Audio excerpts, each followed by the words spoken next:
Neemias capítulo 4, versículo 1.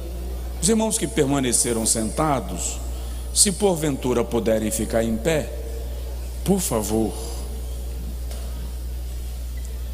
Capítulo 4, do versículo 1 ao versículo 5.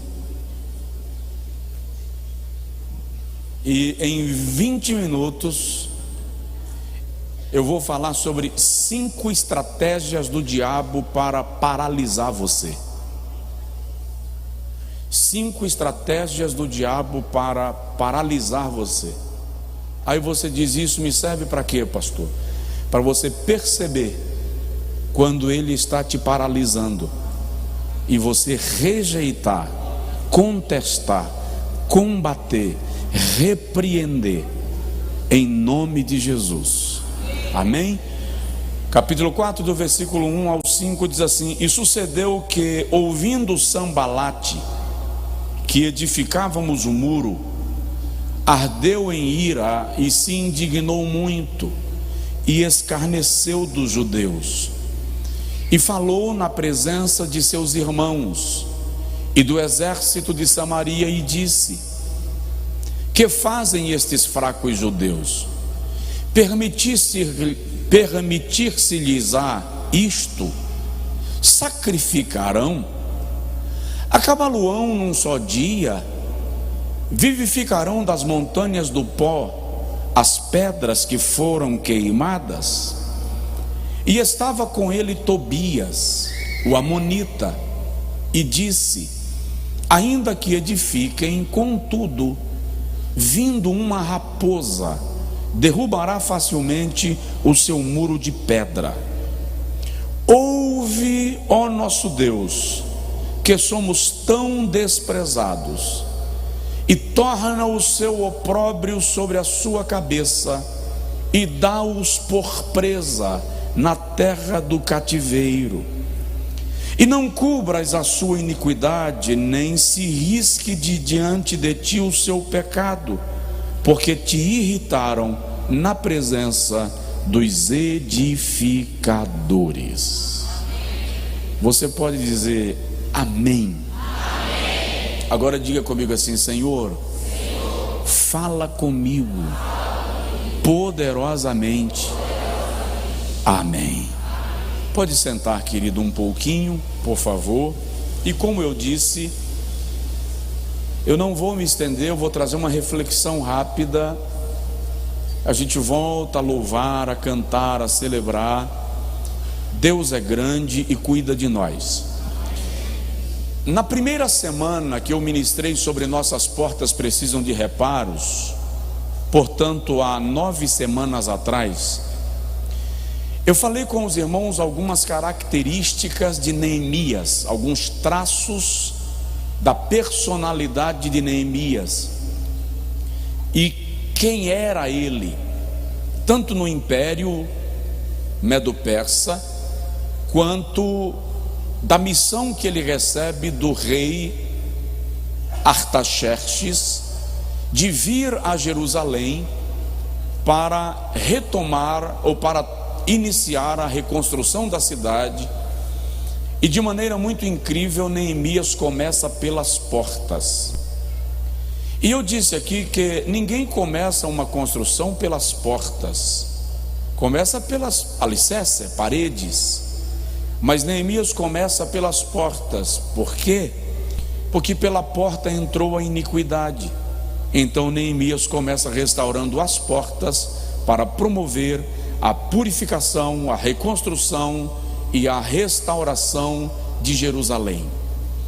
Quando a gente lê cuidadosamente, a gente percebe que Neemias era um homem da confiança do rei Artaxerxes, tanto que no capítulo 2, a Bíblia diz que o diálogo de Neemias com o rei foi diante da rainha, o que revela que Neemias tinha acesso ao casal real. Ser copeiro, eu também disse aqui, ser copeiro do rei, era uma função de grande importância e de grande risco, porque se alguém intentasse contra a vida do rei, por meio de envenenamento, o que era comum, naqueles dias, era da função do copeiro tomar primeiro o vinho do rei e comer primeiro da comida do rei, diante do rei, e o rei ficava olhando. Se o copeiro não morresse, o rei então se servia. Ou seja, se alguém pretendesse matar o rei, primeiro ia o copeiro. Justamente por causa desse nível de risco, a função era muito lucrativa, bem como o indivíduo terminava gozando de proximidade da autoridade do império. Essa é a posição de Neemias. No capítulo de número 1, a gente percebe quando Neemias recebeu alguns parentes seus que vieram de Jerusalém. E Neemias pergunta para um dos seus irmãos, chamado Anani: como está Jerusalém? E Anani diz para ele: Jerusalém está destruída, as muralhas foram derribadas, o templo foi saqueado e queimado, o túmulo dos nossos pais está em completo abandono, e os que sobreviveram estão vivendo em estado de miséria, em estado de pobreza. Neemias chora com aquilo, e chora muito, diz o texto, e recebe do rei mais do que autorização. Eu estava lendo sobre isso. Até dias atrás, o meu conhecimento me levava a entender que Neemias recebeu do rei autorização para reconstruir as muralhas de Jerusalém e a cidade. Mas quando você vai fazendo uma pesquisa mais acurada, se percebe que mais do que receber autorização, ele recebeu autoridade. Ele foi nomeado governador da província de Judá, cuja capital era Jerusalém. Então ele não foi a Jerusalém apenas como reconstrutor de muralhas, ele foi a Jerusalém como governador da província. Ele era, abaixo do rei, a maior autoridade de Judá naqueles dias. Você está me entendendo? Diga amém. Eu disse aqui para os irmãos que quando Neemias começa o processo de reconstrução, se levantam contra ele 3 grandes líderes daquela região que encabeçam uma movimentação contra Neemias. Um deles, parece que o principal, porque ele é o mais citado, se chamava Sambalate. Sambalate era governador da província de Israel, cuja capital era Samaria. Já expliquei para os irmãos aqui que o reino de Israel foi dividido em 2, reino do norte e reino do sul. O reino do norte era chamado de Israel e a capital era Samaria. O reino do sul era chamado de Judá e a capital era Jerusalém. Neemias é nomeado governador do reino do sul, Judá, cuja capital é Jerusalém. Sambalate é governador do reino do norte, cuja capital é Samaria, o nome é Israel. Então veja que quem se levantou contra Neemias é um homem que também é uma autoridade dentro do contexto do império. Juntamente com Sambalate se levantou um outro chamado Tobias. Tobias era amonita. Só para o irmão lembrar, os amonitas eram descendentes de Ló, na sua relação incestuosa com a sua filha mais velha. Quem era Tobias? Tobias era o general, o comandante do exército de Samaria, o comandante do exército do reino do norte. E lá no capítulo 2, versículo 10, também se menciona um outro camarada chamado Gesem. Fala-se muito pouco de Gesem, mas na leitura se percebe que ele era governador da província dos Arábios. Veja que todos os líderes que se levantaram contra Neemias eram da prateleira de cima, era gente poderosa no império. No entanto, apesar da oposição, apesar do obstáculo que Neemias enfrentou, o texto sagrado diz para nós que em 52 dias a muralha estava construída e só faltavam reparar as brechas. Observe isso. Esta experiência de Neemias, você está aí? Esta experiência de Neemias ensina para nós que toda oposição à obra de Deus pode ser vencida. Eu vou repetir porque só 10 ouviram. Toda oposição à obra de Deus pode ser vencida. Dá uma olhada no seu vizinho e fala com ele: toda oposição à obra de Deus pode ser vencida. E Neemias é o testemunho disto. Mas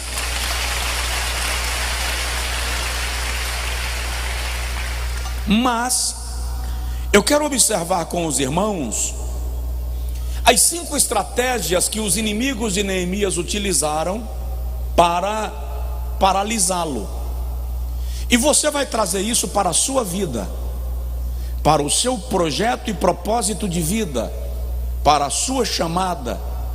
E o irmão vai perceber que as estratégias que usaram contra Neemias são as mesmas estratégias que se utilizam contra mim, contra você e contra todos aqueles que têm um projeto de vida, uma proposta de vida, um alvo a ser alcançado.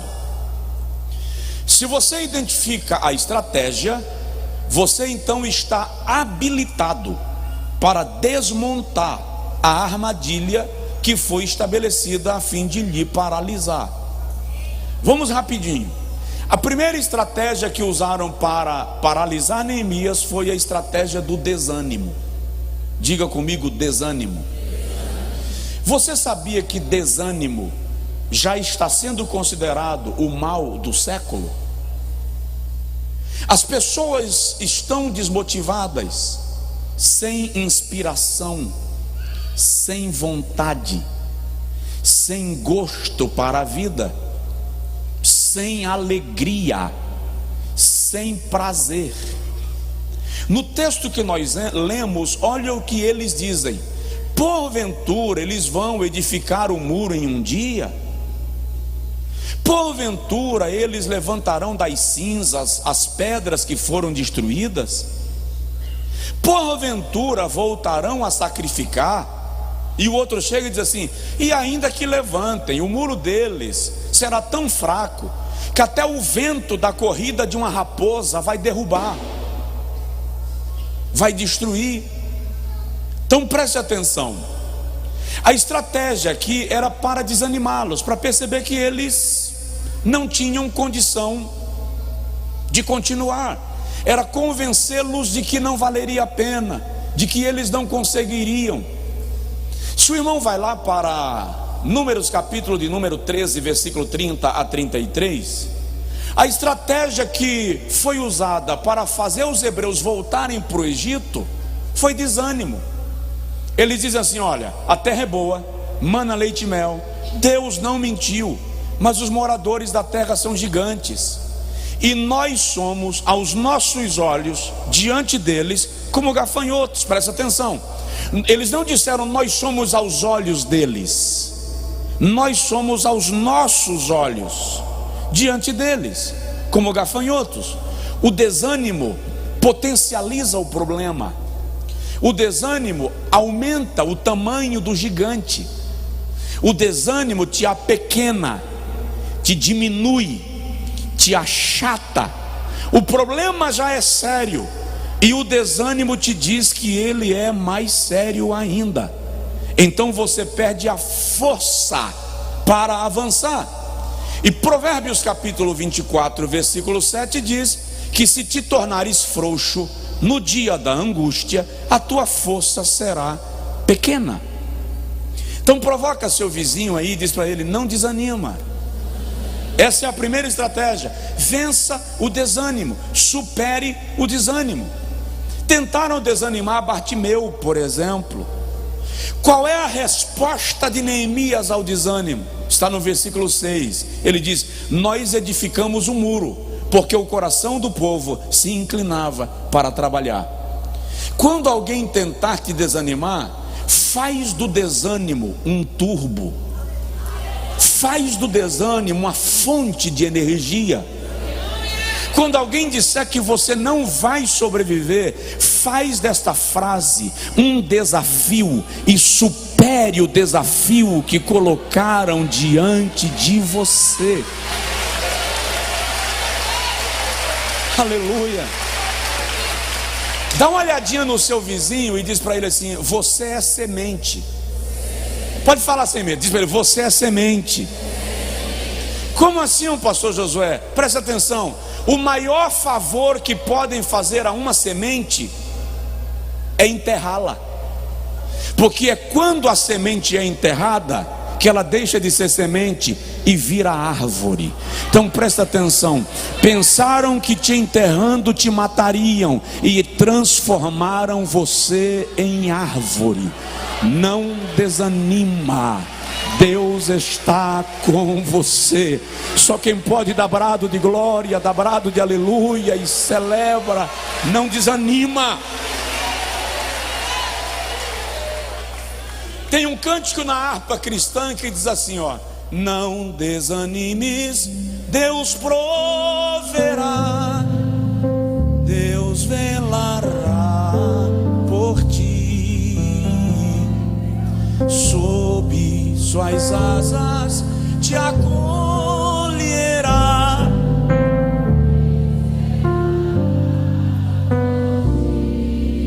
Diz pro vizinho: Deus cuidará de ti no teu viver.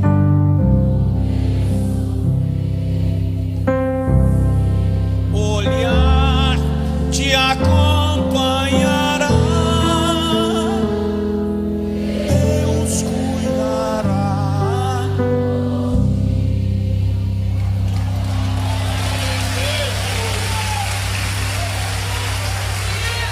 Então a primeira estratégia é desânimo. Estou sem vontade de ir para a igreja, estou sem ânimo de abrir a loja, estou sem vontade até de me arrumar, eu estou sem força para viver, eu estou sem ânimo para sair da cama. Rompe isso. Eu sei que tem gente que diz que isso é apenas fricote, mania, charme. Não. Às vezes você está desanimado mesmo, às vezes você está soterrado pela angústia mesmo. Mas esta noite o Senhor te diz: não desanima, coloca o teu coração no serviço, faz a obra, você vai chegar lá.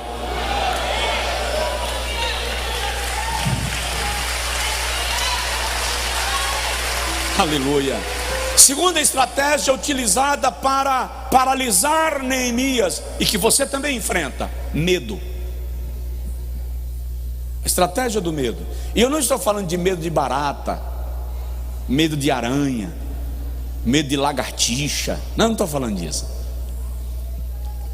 Conheço um homem zarrão de 1,90 m. Sabe aqueles cabamacho brutão, feito a facão? Não leva desaforo para casa? Mas um dia está no banheiro para tomar banho, quando ele já está dentro do box, que ele olhou na parede e tinha uma rã. E ele gritou pelo nome da mulher dele: vem cá, senão eu não tomo banho. Pronto, é um grandalhão que tem medo de uma rã.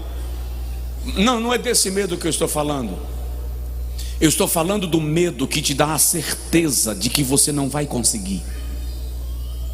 O medo que te dá a certeza de que você não é suficiente. O medo que te dá a certeza de que você não é capaz. Se nós lermos o capítulo 4 de Neemias, não vou ler, versículo 7, versículo 8, versículo de número 9 e do versículo 10, nós vamos perceber que por 10 vezes mandaram avisar a Neemias: para e te esconde, porque eles subirão para te matar.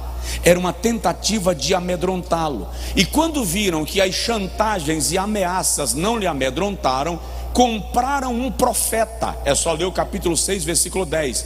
Subornaram um profeta, para o profeta vir a Neemias, em nome de Deus, dizer para ele: sai daqui, te esconde no lugar santo dos santos, porque virão para te matar. Neemias responde: entrar no lugar santo dos santos, que só pode entrar o sumo sacerdote, seria profanação. Aí Neemias diz: e um homem como eu fugiria? E um homem como eu fugiria? Ele está dizendo assim: eu só vim para cá reconstruir esse negócio porque eu estou decidido a suplantar o medo, porque eu estou decidido a passar por cima do medo. Disseram para você que você não iria conseguir, que você não era suficiente, diminuíram a tua autoestima, trincaram as tuas convicções, minaram a tua fé, tiraram de você toda a condição de avançar, e você foi tomado pelo medo. Mas a resposta de Neemias está no versículo 9, versículo 13 e versículo 23. Ele diz assim: ainda que vocês me ameacem, com uma mão eu seguro a ferramenta e com a outra eu seguro a espada. Ou seja, eu vou construir, mas se vocês me atacarem, eu vou me defender. Prepare-se para se defender, mas não se renda ao medo. Sacode o vizinho e fala com ele aí: supera o medo. Supera o medo. Você terá diversas razões para crer que não vai dar certo. Você terá diversas razões para crer que não vai conseguir. Vão te falar que você não vai conseguir. Raramente, lamentavelmente, você encontra alguém disposto a te estimular, com disposição a te jogar no canto, te jogar nas ondas, te enfiar na rocha. Você vai encontrar uma multidão. Para te estimular, você encontra poucas pessoas. Mas não ceda ao medo, se renda ao Senhor, confia nele, porque ele vai honrar a sua determinação.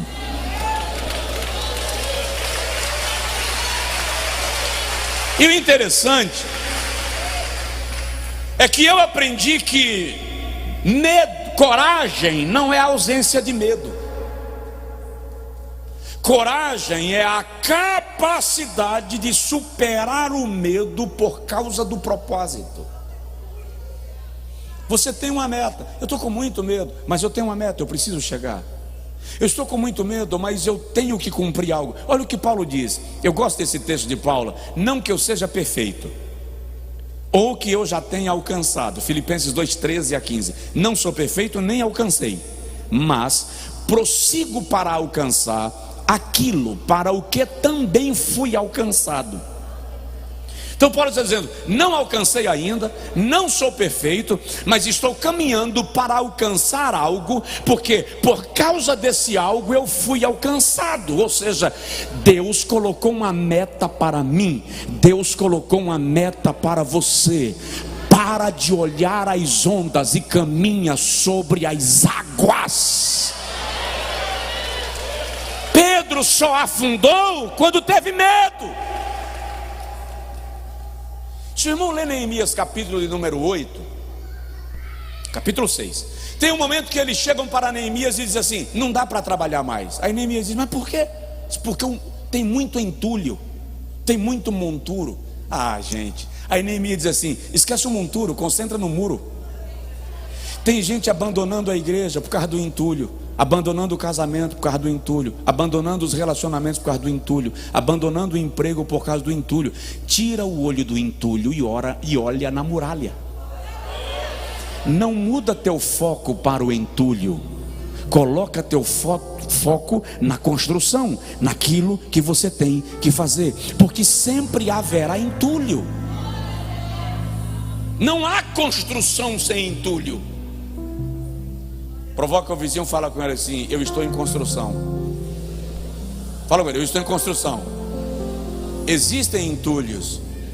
Fala sério, existem entulhos em torno de mim, mas eu não sou o entulho, sou a construção.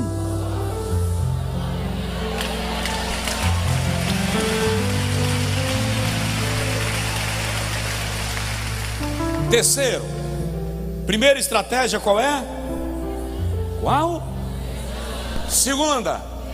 Terceira, divisão.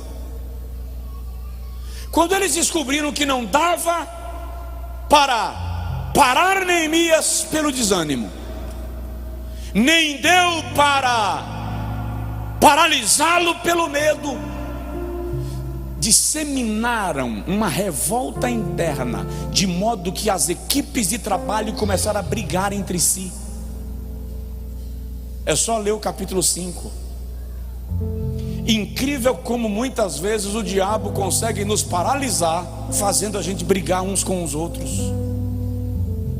Eu li uma certa feita até uma charge cristã, evangélica, gospel, de dois irmãos, cada um lutando contra o seu demônio. O demônio estava atacando os dois estavam atacando, brigando contra o demônio, e um clamando o sangue de Jesus e o outro também. De repente um lutando com o demônio virou para você: você é crente? Sou. E você? Eu também. E tu é de que igreja? Assembleia de Deus. E tu, presbiteriano? Peraí, seu demônio. E aí eles viraram para atacar um ao outro. Quantas vezes a gente para de atacar o diabo e começa a atacar o irmão, e a gente não percebe que isto nos enfraquece. Agora diz aí para o seu vizinho: não brigue comigo. Fala bem sério com ele: você está proibido de brigar comigo.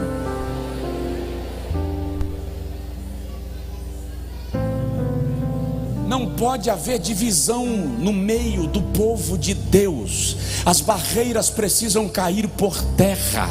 Nós somos diferentes, somos, mas é justamente na diferença que há completude. Se o quebra-cabeça tivesse todas as peças iguais, você jamais conseguiria montá-lo. Se os membros do corpo fossem todos iguais, não seria um corpo, seria uma deformidade. É nas nossas diferenças que estão a nossa completude. Deus nos fez diferentes justamente para eu fazer o que você não pode, e você fará o que eu não posso. E se cada um faz, a obra será realizada e o nome de Jesus será glorificado.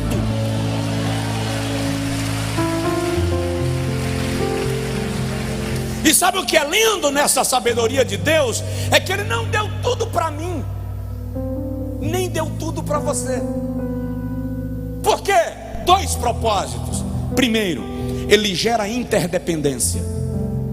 Já que eu tenho o que você não tem, e você tem o que eu não tenho, nós dependemos um do outro.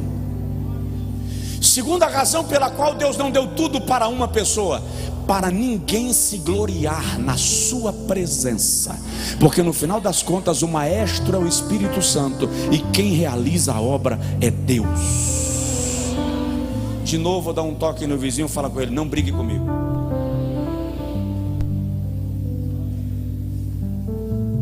Quarta estratégia, já estou parando. A quarta estratégia do inimigo para te paralisar é consenso. Como assim? Não conseguiu te desanimar, não conseguiu te fazer medo, criou uma divisão e você conseguiu conter. Porque em Neemias capítulo 5 ele contém a divisão. Aí o inimigo chega e diz assim: vamos fazer uma aliança, vamos caminhar junto. Presta atenção. Colocar o inimigo dentro de casa não o torna teu amigo, só dá a ele acesso à tua casa. Vigia. No capítulo de número 6 de Neemias, capítulo 6, versículo 1 ao 4, eles mandam um recado para Neemias 4 vezes: vamos nos encontrar no vale de Acó para fazermos uma aliança, e a partir de agora caminhamos juntos. Aí Neemias diz assim: no entanto, o coração deles não era sincero para comigo, eles estavam querendo me fazer mal. Provoca seu vizinho e diz para ele assim: cuidado com as alianças que você faz. Josué teve um problema porque fez uma aliança sem consultar ao Senhor. Fez uma aliança com os gibeonitas sem antes conversar com Deus.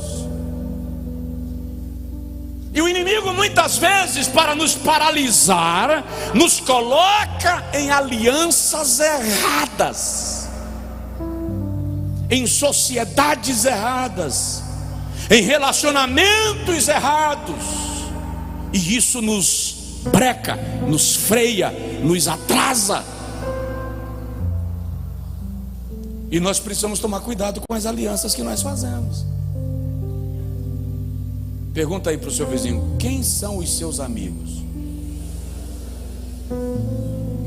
A resposta de Neemias, quando eles chamam Neemias para fazer uma aliança, Neemias diz assim: estou fazendo uma grande obra, não tenho tempo para descer. Diz assim: estou ocupado, estou trabalhando, eu tenho um foco, eu tenho uma muralha para construir. Tem muita gente destruindo a sua vida por causa das alianças que fazem com Sambalate, Tobias e Gesem. Porque Deus não me abençoa. Você sabia que existem pessoas que te atrasam? Você sabia que existem pessoas que te atrasam? Elas de alguma forma conseguem te atrapalhar. Quer ver um exemplo? Abraão, Gênesis capítulo 12, Abraão sai da sua terra como Deus lhe havia dito. Estou sendo rápido, não estou dando detalhes. Mas Abraão sai da sua terra como Deus lhe ordena e leva Ló consigo. Lá no capítulo 13, os pastores de Abraão e Ló começam a brigar. Abraão chama Ló e diz assim: vamos fazer um negócio. Não é bom a gente brigar, porque nós estamos na terra de inimigos. Se eles virem a gente brigando, nos atacarão, porque nós estamos enfraquecidos. Então vamos fazer, é melhor sozinho do que divididos.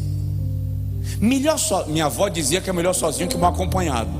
Então, melhor eu estar só e você estar só do que nós estarmos juntos, mas brigando, porque nós estamos consumindo energia que poderá ser necessária numa guerra contra o inimigo. Então faz o seguinte, Ló: escolhe para onde você quer ir. Se você for para a direita, eu vou para a esquerda. Se você for para a esquerda, eu vou para a direita. Ló era um idiota, porque se Ló tivesse o mínimo de inteligência, ele teria dito assim: tio, vou não. Vamos fazer o seguinte: pega meu rebanho, torna teu. Pega os meus pastores também e coloca na tua equipe, que eu vou ficar debaixo da tua bênção. Ló tinha que entender que ele só tinha rebanho porque a bênção de Abraão estava escoando em direção a ele. Sem Abraão ele não tinha bênção. Tem gente que não entende que só está sendo abençoado porque está debaixo de uma árvore frutífera. Aí pensa que já governa sozinho, que já pode andar só. Aí dá errado. Foi o que aconteceu com Ló. Ló foi embora. Primeira estratégia: desânimo. Vira para o vizinho e fala com ele: não desanima. Segunda estratégia: medo. Fala com o outro vizinho aí: não temas. Terceira estratégia: divisão.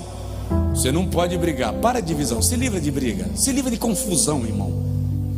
O bem mais caro que você tem é paz. O bem mais caro que você tem é paz. Quarta estratégia: consenso. Já que eu não consegui te parar brigando, deixa eu virar teu amigo, que na amizade eu consigo te matar, eu consigo pegar você. Aí Neemias diz: estou ocupado, estou fazendo uma grande obra, não posso descer. Então cuidado com as alianças que você faz. A terceira estratégia para paralisar Neemias foi calúnia. Capítulo 6, versículo 5 até o versículo 7, eles mandam dizer a Neemias: vamos mandar uma carta para o rei, e algumas pessoas vão assinar essa carta, vão fazer um abaixo-assinado, dizendo ao rei que você está espalhando que o rei te nomeou rei de Judá, e você está provocando uma sedição e uma divisão, uma revolta no reino.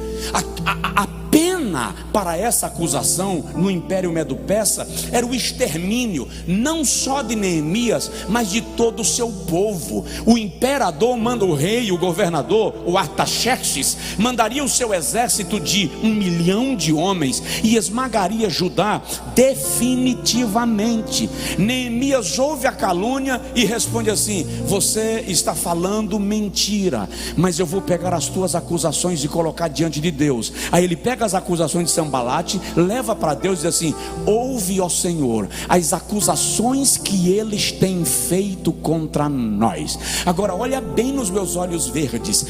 Para de usar Facebook para responder a acusação. Para de usar Instagram para responder a acusação. Deixa de ser idiota e para de fazer fake para ficar dando respostas a quem quer que seja. Sabe como é que se trata a calúnia? No altar. Pega o pacote, leva para o altar, coloca lá e diz assim: Jeová, está aqui, foi o que mandaram para mim, e eu estou colocando na tua presença. E deixa Deus reagir e responder, que você vai ver.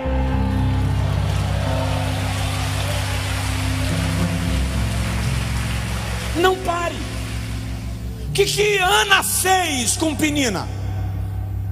Foi para o altar. O que Davi fez com Absalão? Foi para o Monte das Oliveiras. E o Monte das Oliveiras tem um segredo extraordinário, porque quando Jesus sai da ceia e da última Páscoa e vai orar, ele vai para onde? Para o Monte das Oliveiras.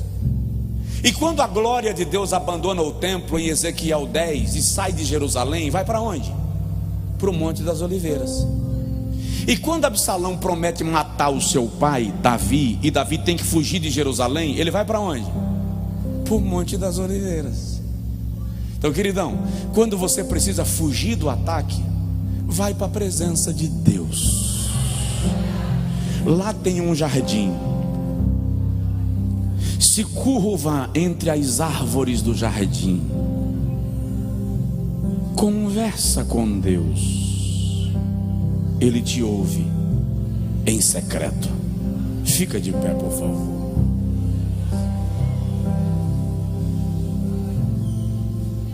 Tem um cântico que diz assim: existe um lugar na fenda da rocha, bem junto a ti, em tua presença. Não deixe o inimigo lhe parar.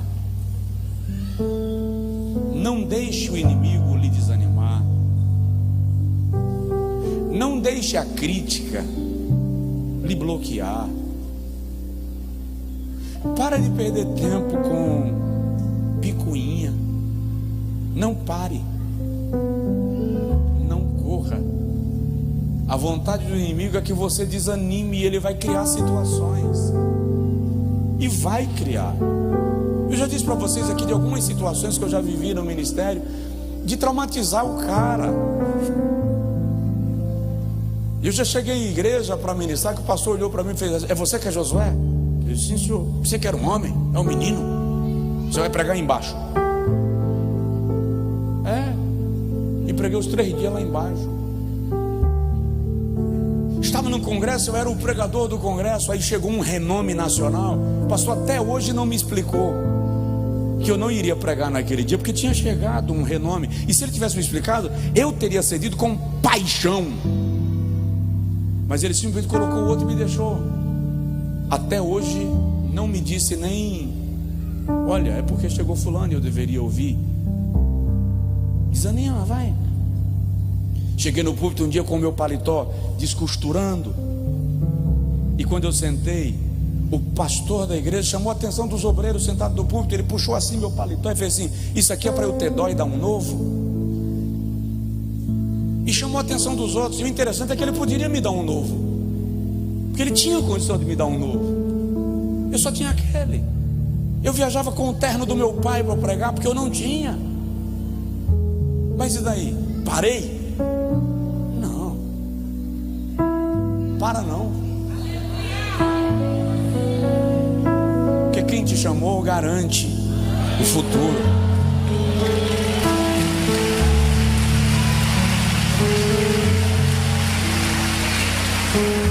A Bíblia diz que fiel é aquele que fez a promessa. Ora comigo, ora pela pessoa do seu lado também, e diz para Deus: não deixa meu irmão desanimar, não deixa minha irmã desanimar. Cobre o meu coração e me livra do medo. Nos ajuda a lidar com os conflitos, as intempéries, as diferenças, contornar as discordâncias, as divisões. Nos livra da língua caluniadora, nos livra da língua difamadora, nos guarda das calúnias dos Sambalates, dos Tobias e dos Gesens. Traz uma resposta de clareza.